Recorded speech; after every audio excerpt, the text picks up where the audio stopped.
Hello everybody, welcome back to another video. I'm hoping you guys are all having a fantastic day.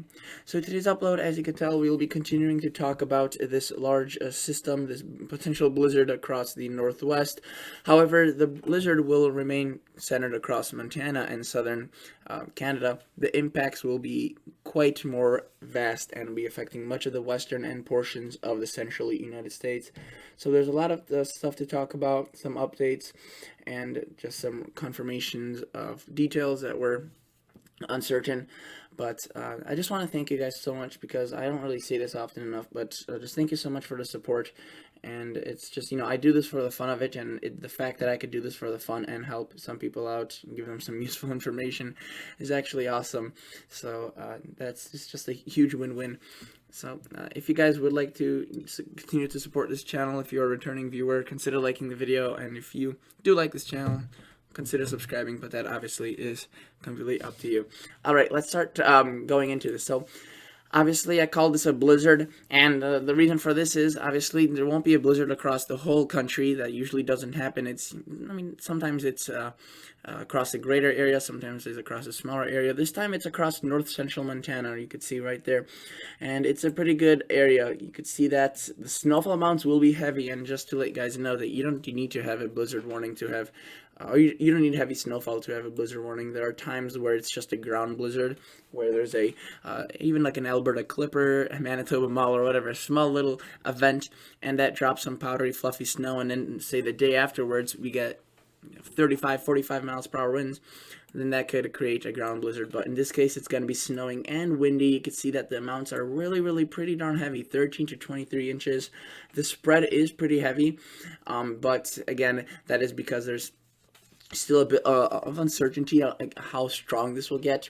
The timing and the placement, though, is pretty consistent, and again, once you have a blizzard condition, it's very hard to measure snowfall as you get drift and all that sort. So right now you can see Great Falls International Airport is seeing rain. It's really balmy, not really balmy, it's this cold rain. It's 40 degrees, right? 3 to 7 inches, 5 to 9 tonight, so it really cranks up, and obviously the wind and the blowing snow will be the worst. Wind chills will obviously plummet as well as the wind, and some relatively chilly air will just cause very cold weather. And I want to go over this as much as possible. I will be going over the weather models, by the way, so if you are, waiting for the weather model simulation, I will be getting into that.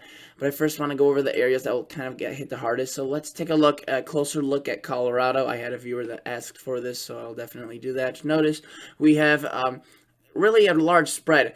The winter storm warning is limited to southern Colorado, southwestern Colorado, towards New Mexico and Utah and Arizona, towards a four-corner meetup, right? And to the north, though, we still have around Vail, Aspen, and close to Denver, some winter weather advisories. Now, let me show you some of these snowfall amounts that are going to be associated with this. Absolutely monstrous, especially in the higher elevations. So overall, it's still a good dose. I would say 8 inches plus if you live in the winter storm warning area. And obviously, there could be a fewer lesser amounts, but as you get closer and closer towards the higher elevations, you can see those white patches right there. That's indicative of 48 inches plus, which isn't really historic, right? They've definitely seen large systems like this before, but the thing is that this is just such good news because they are so dry. They are in a drought, and seeing 48 inches of snow will obviously help. And eventually, even if it doesn't melt now, it will do so in the spring, right? And translate into water. Look at this. This afternoon, 2 to 4 inches, 14 to 20 inches of new snow. Then it kind of subsides into Sunday. And then Sunday night, we see a re-intensification of 5 to 9 inches. So a really long-term event, it seems, for some of these locations. And that makes sense because this system kind of moves from the southwest into the northeast. If you were to take a look at just west of Los Angeles, the rain, you can see that there will be quite a bit of rain, so that's good. Unfortunately, it's a bit further south of the large Los Angeles area and St. Clara. I think that's St. Clarta. So, look at this map, and if you live anywhere here, pick your location.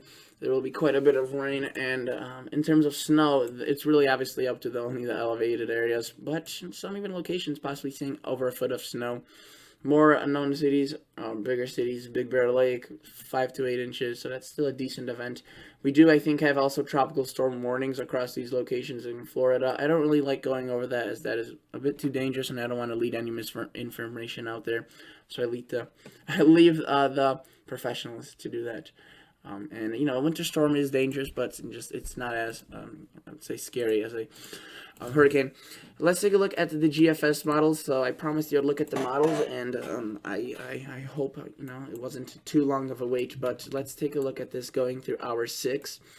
Notice, let's take this slowly, okay? I always take this a bit too quickly, but as of now, right now, you may be watching this video at around, I don't know, if you're Central Standard Time, let's just go with that, because it's kind of in between. You may be watching this around 7, 8, 9 o'clock, 10 o'clock in the afternoon, or in the evening Saturday, or even early Sunday. This thing will be intensifying at around that time. This low pressure right now is already stronger than it was, but notice what it does in the next 6 hours. It really shoots up a lot of precipitation. Notice the Colorado mountains right there, the southern Colorado, the patch with the winter storm warning. Possibly seeing very heavy snow already, into tonight. Obviously, they were forecasted at 14 to 20 inches that we looked at. And then notice it also blows up across Montana, Idaho, into good portions of Wyoming, Nevada. And this, again, slides slowly to the north. This is the next 6 hours. This is now 7 o'clock in the morning, so maybe waking up across the central United States, probably still sleeping, as it's 2 hours behind, depending on where. I don't really know exactly where that time zone runs, but I know there's Mountain and Pacific time. So probably 6, 5 o'clock in the morning, and the snow is falling heavily. The rain is also falling heavily in the lower elevated areas. Notice Sierra Nevada, a good portion of Nevada, the Sierra Nevada mountains and a good portion of Nevada, the state, are seeing a bit of snow as well.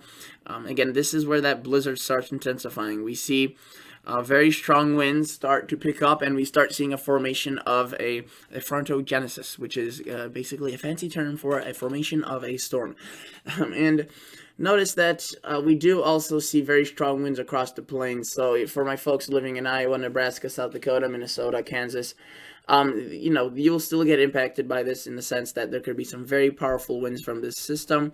And normally it wouldn't be this strong from a system of this strength, which isn't that all too powerful. It's a powerful one, not historic, but you can see the wind on this, the wingspan of these winds is very, very strong and large, and that's because we have a high pressure right here kind of working with that low pressure, creating a vacuum of air almost, and just kind of really, really tightens these millibars up.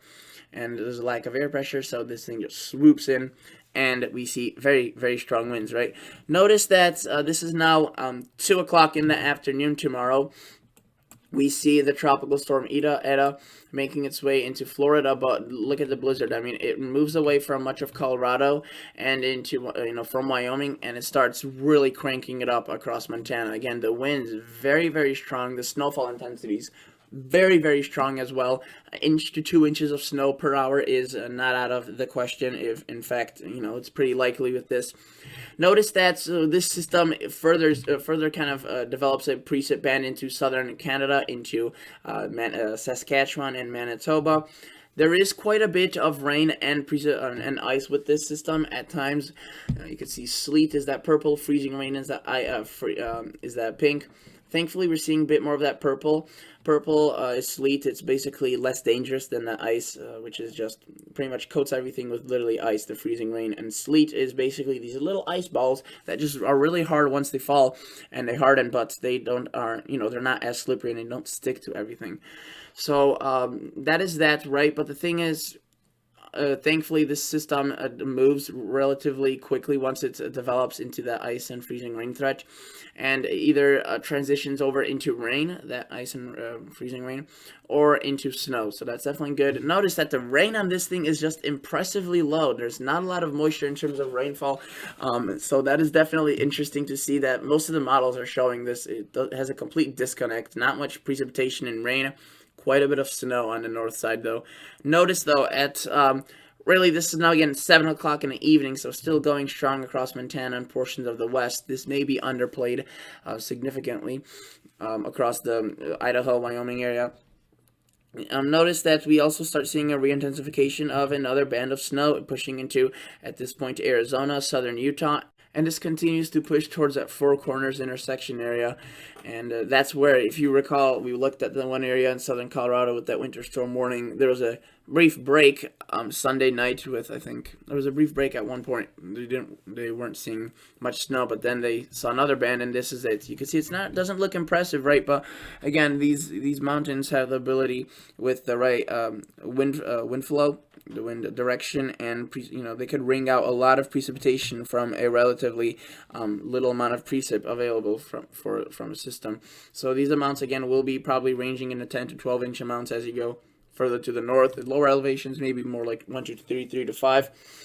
Then notice by that time, this is again 7 o'clock in the evening, 2 o'clock in the morning, 7 o'clock in the morning, and that's where it's occurring. So Monday morning, still a bit of activity, and then by Monday midday, we start seeing a bit of that cold front start to finally develop from this system, but it really doesn't do much in terms of intensifying that storm.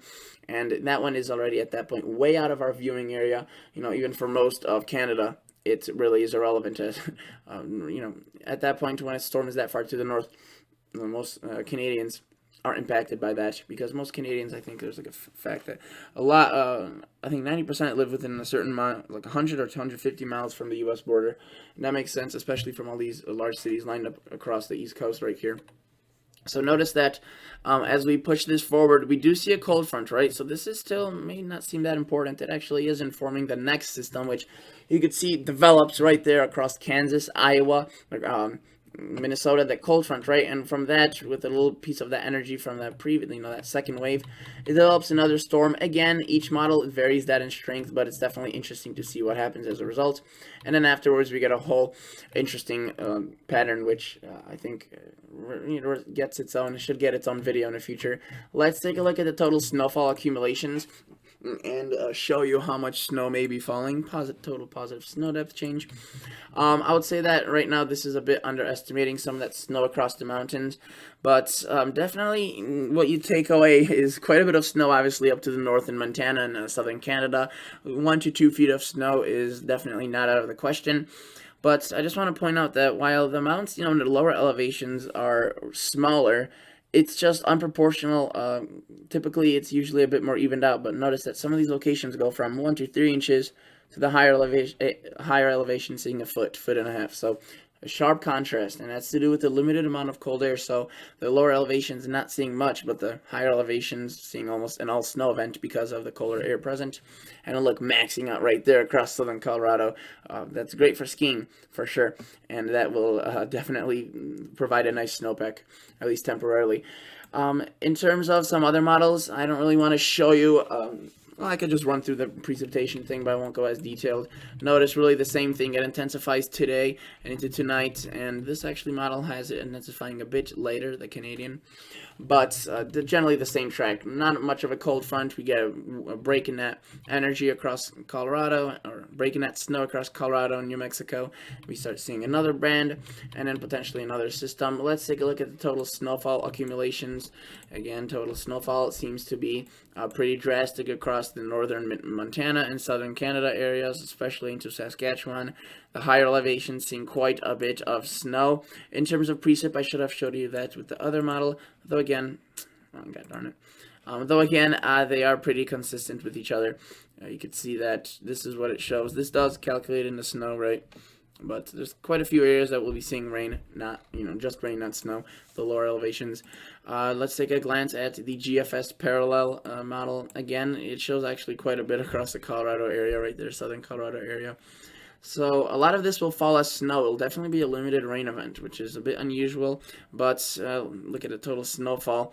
It really just shows a ton of snow across the southern Colorado area. I've said that word, I think, 30 times in this video, southern Colorado area. Now I did it 31 times. Look at that. So up to, that's, a foot and a half, 3 feet of snow possibly. Again, not historic. It doesn't seem, maybe for this time of the year, November 10th, a bit early, but they definitely have seen systems like this before. Notice Sierra Nevada, again, the Cascades, or a bit south of there, seeing some snow as well. And into Utah, Wyoming, and then obviously Montana.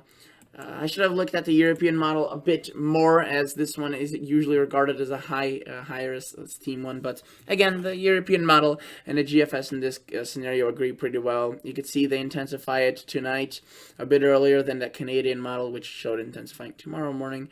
Now, notice quite a bit of ice with the European, some sleet, but generally a snow event, not much rain. This system starts cranking up. This is now 7 o'clock in the morning. Sunday, this is now 18Z, so 2 o'clock in the afternoon Sunday. Look at that fierce winds coming down into Montana, and this is definitely spreading a lot of snow. And again, limited cold air. We do see a bit of an ice threat across southern Manitoba and into portions of eastern Saskatchewan. Again, hopefully that stays limited and not a long-term event. Then we see that second wave right there occur, and that could obviously lead to that second storm, which each model shows a bit differently, but there is a consensus. So if I were, saying Minneapolis, definitely be on the lookout for this. Sioux City, Nebraska, Portland, Nebraska, be on the lookout for the second system. This one looks small, but I feel like the models are underperforming how strong it could be, or at least the snowfall amounts. This video is getting long, but I do want to show you the total snowfall accumulations from the European model, and you can see that there's quite a bit, with the potential of, in some locations, over 2 feet. And look at that. I just always like panning over these high amounts. 30 there, I think there was a 36 amount in there somewhere.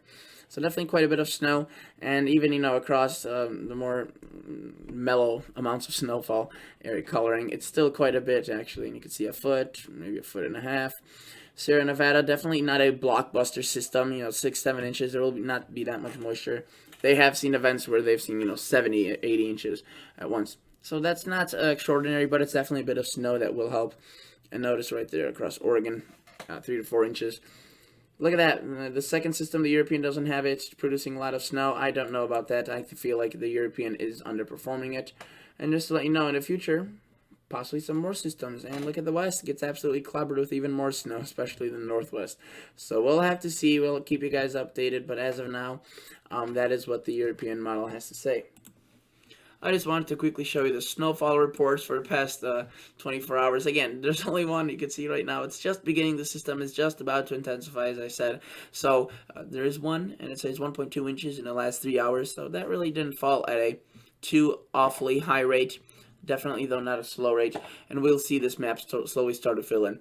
And if you want the link to this map, just let me know in the comment box below, and I will make sure to send you the link. Okay, thank you so much for watching, and I'll catch you all guys on the next episode. See ya. Bye.